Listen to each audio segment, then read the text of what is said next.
There are these two young fish swimming along, and they happen to meet an older fish swimming the other way, who nods at them and says, "Morning, boys, how's the water?" And the two young fish swim on for a bit, and then eventually one of them looks over at the other and goes, "What the hell is water?"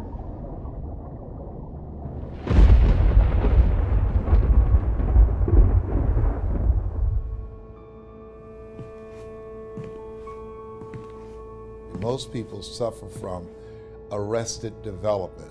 They stop developing themselves, they stop growing, they stop reaching, and they literally settle in and accept life as it comes at them. But if you're worried that I plan to present myself here as the wise older fish explaining what water is to you younger fish, please don't be. I am not the wise old fish. The point of the fish story is merely that the most obvious, important realities are often the ones that are hardest to see and talk about.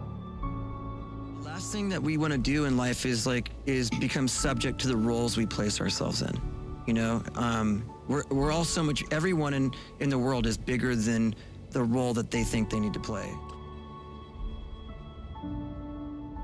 You're not just a dad, you're not just a banker, you're not just a brother or a son or a convict. It doesn't matter. Like, everyone is bigger, much bigger, infinitely bigger than the roles they place themselves in, and is capable of reaching potential greater than anything they could imagine. I think that, you know, everyone in the world is capable of living outside the role or beyond the roles that they place themselves in, no matter what it is. We think we have a ceiling when it comes to our potential, and the truth is that there is no ceiling. Just fit in with everybody else, dress like them, walk like them, act like them, eat like them, go where they go, think like they think, do what they do. And once you neutralize your uniqueness, you don't need courage. It takes courage to be different. It takes courage to go where you've never gone before, to get you outside of the box. It takes courage to be successful. It takes courage to win. People don't talk about people that don't win. If you win, they're going to talk about you. Do you have the courage to stand there though the storms keep raging and the people get to talking, and you stand there and say, "I've come too far to turn around"? But the fact is that in the day-to-day trenches of adult existence, banal platitudes can have a life or death importance. Or so I wish to suggest to you on this dry and lovely morning.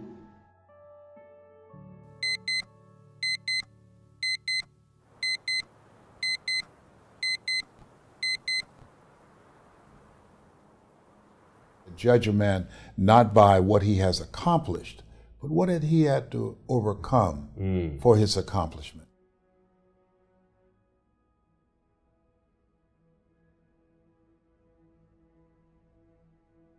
You get to consciously decide what has meaning and what doesn't. You get to decide what to worship.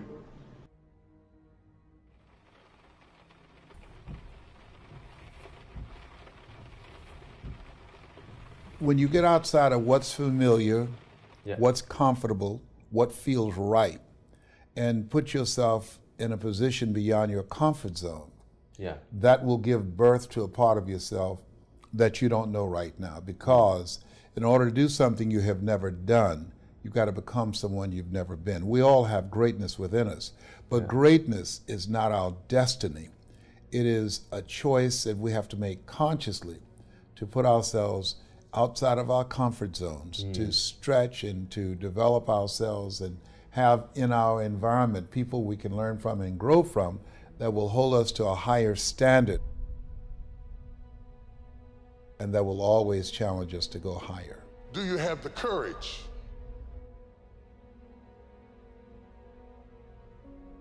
Do you have the courage to act outwardly on what you see inwardly? Or will you die a dreamer?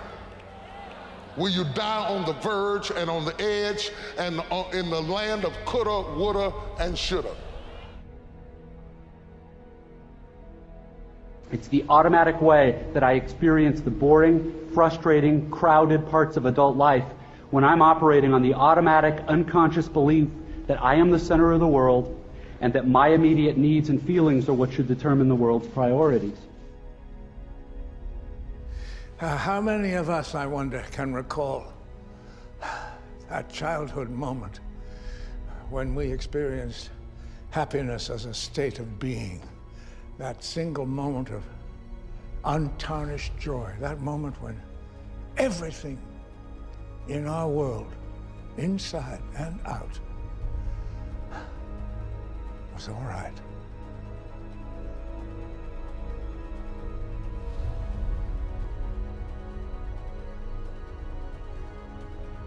We become a colony of adults and everything is all wrong, all the time.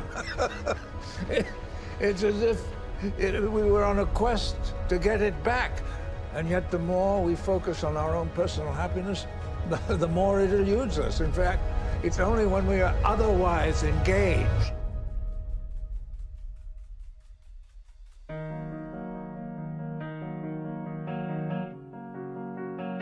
Oh no. We should concern ourselves not so much with the pursuit of happiness, but with the happiness of pursuit. The most powerful incentive I know is autonomy and growth. The sense that I've become more, that I can give more, that I can create more. I always say to people, if you want to know where happiness comes, and give it to you in one word: progress.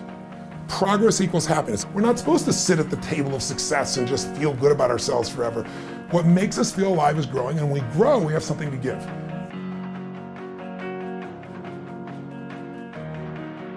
I feel fear about this, and therefore I shouldn't do it. It's normal to feel fear. See, if you're sitting on what you have, what you've been given, I think everybody's been given something to bring to the planet. Part of the process is seeing yourself, being worthy, being capable, having what you need to make you a worthwhile person. And that you deserve to be listened to, or you deserve to have that dream and that passion and whatever it is that you see and envision there. You've got to see it in your mind's eye and know that you've got what it takes.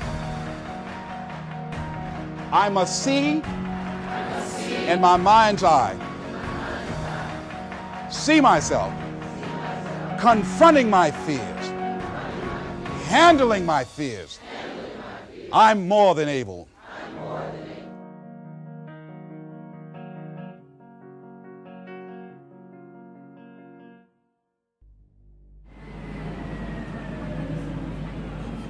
If they don't know what they're born to do, that they're somehow broken. And I think that it needs to be looked at differently, which is that it means if you don't know that thing, it means that every door is the possibility.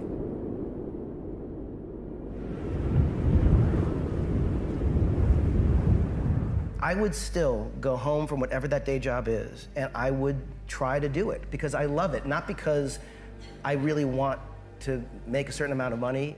If you can figure out the thing that makes you tick, find that thing.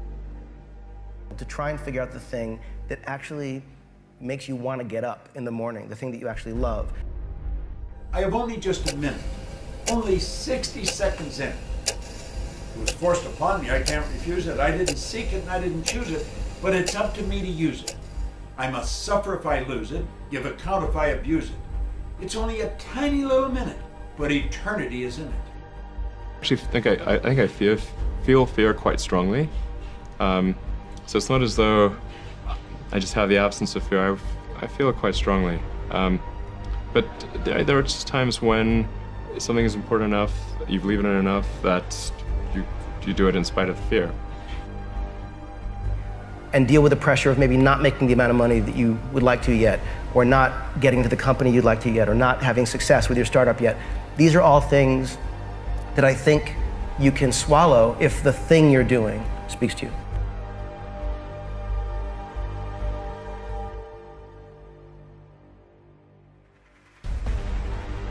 And if you don't do that, if you're not filling in your life with your life work or your mission, then there are gaps in your life.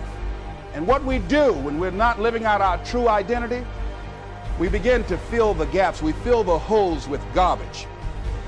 If you're not getting rid of fear, then use fear. Use fear or it uses you. It's that simple. So you got to say, okay, what's the price if I just stay doing this? What's the price?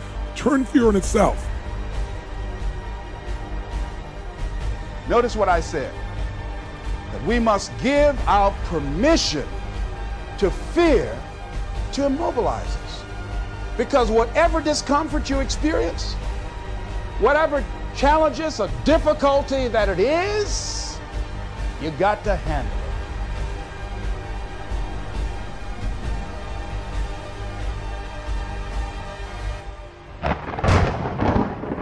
Got to go up in there and wrestle with it. Will it be easy?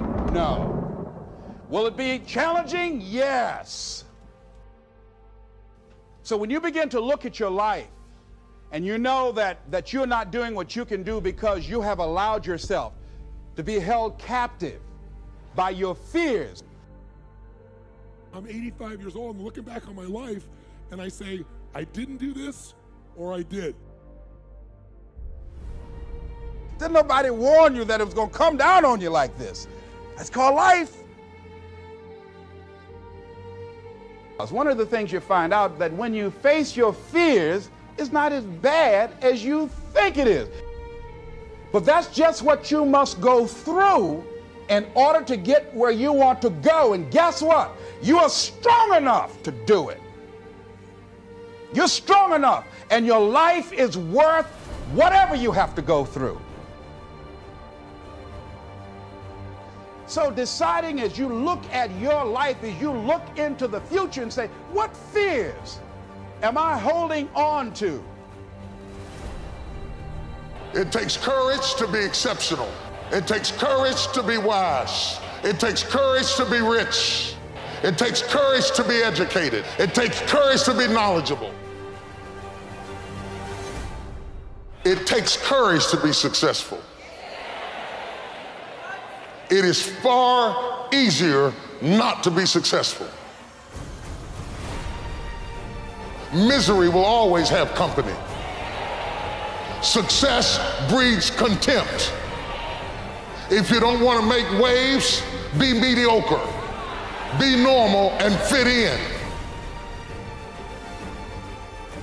Whatever you have to do, this dream you got, whatever you want to do, will it be easy to just run out there and do it? No. Will it happen overnight? No.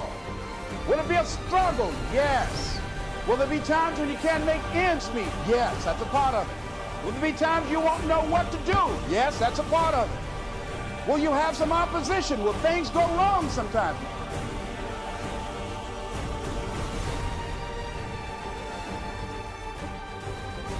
See, when you accept yourself, and you accept fear as a fact, that means that it's something that happens. It's something that you're going to experience, but it is not a force to hold you back. It doesn't have any special power other than that you give it.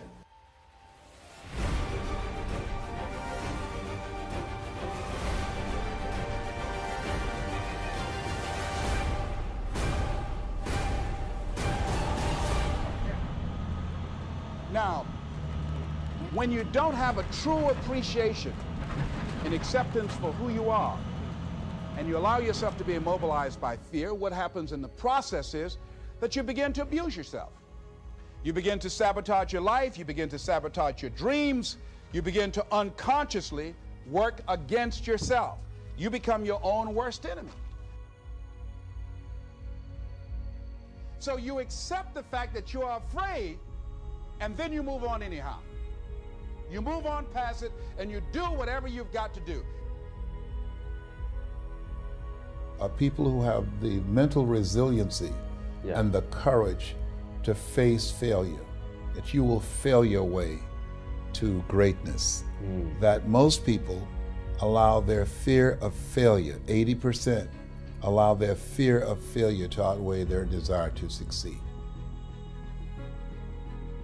When you're willing to fail again and again and again, when you make up your mind to become unstoppable, when you make up your mind to become a no matter what person, then that will then give birth to a part of yourself that you don't know right now. And maintaining a spirit of optimism and challenging yourself and learning from your mistakes. Understand that the setback is a setup for a comeback.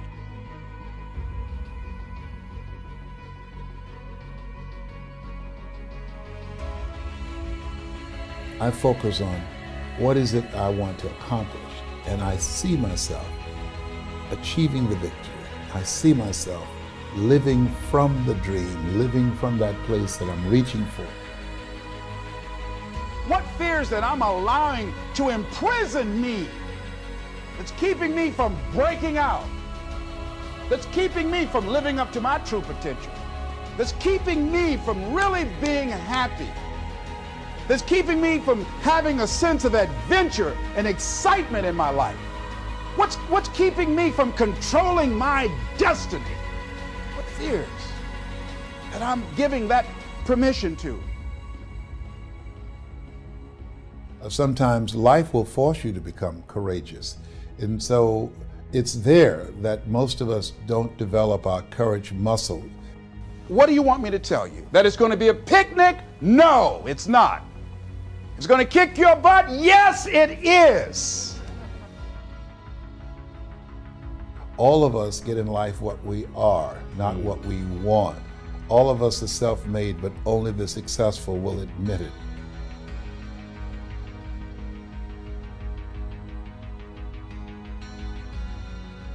Imagination is the preview of what's to come.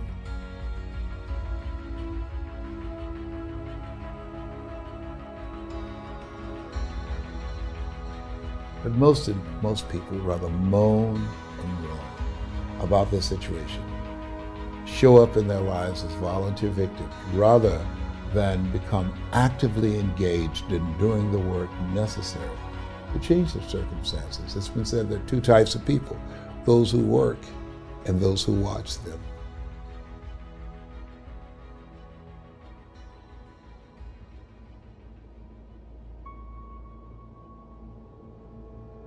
Are you going to give this the power to take advantage of you?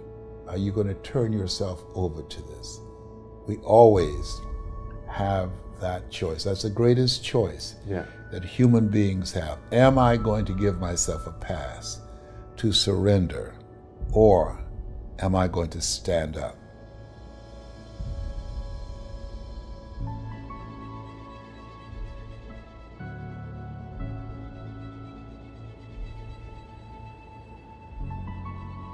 Two types of people: those who work and those who watch them.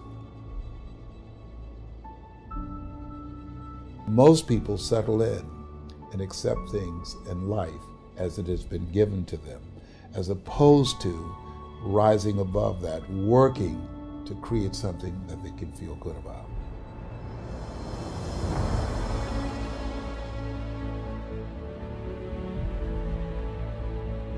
Why are you here? What's your reason for being? Why do you get up in the morning? Most people don't have a clue. Pay the bills, keep a roof over your head. I think we have to reflect on, who am I? Why am I here? What drives me? If I died today, what 3 words would I want said about me if I died today? You know, what is it that defines me? You know, and how do I define myself? Most people allow their circumstances to define them, as opposed to defining themselves and how they're going to show up in life.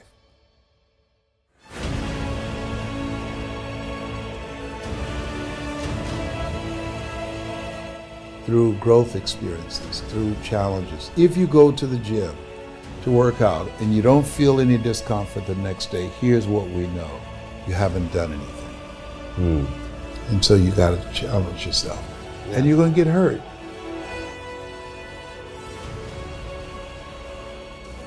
And one of the things I emphasize, that changing is not easy. That changing your life, changing habits, reinventing yourself, picking yourself up after life has knocked you flat on your back.